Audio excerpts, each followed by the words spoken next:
Tingginya tingkat penyakit dan kematian ternyata sangat dipengaruhi oleh faktor lingkungan, tingkat pengetahuan masyarakat, pola hidup dan perilaku, serta faktor akses terhadap pelayanan kesehatan. Satu hal lagi yang tidak boleh dilupakan adalah faktor kebijakan pemerintah di bidang kesehatan. Apa itu program Paradigma Sehat yang mengedepankan istilahnya promotif atau penyuluhan dan preventif. Ya, tapi bukan berarti mengenyampingkan persoalan kuratif dan rehabilitasi. Karena persoalan kalau sudah sakit kan tentu nggak bisa disuluh-suluh saja, tapi paling tidak yang belum sakit supaya tidak sakit.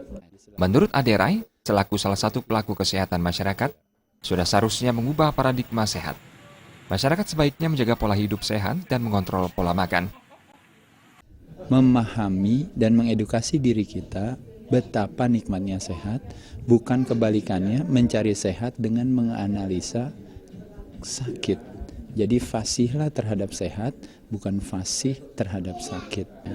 Jadi jangan jadikan fondasi ketakutan akan sakit untuk kita mendapatkan sehat.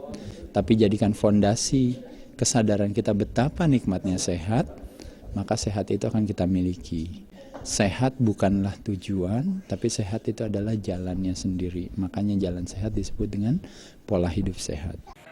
Ditegaskan, paradigma sehat secara keseluruhan menjadi kunci dalam menjalani hidup sehat. Rati Anggoro dan Indrawan, Bali TV.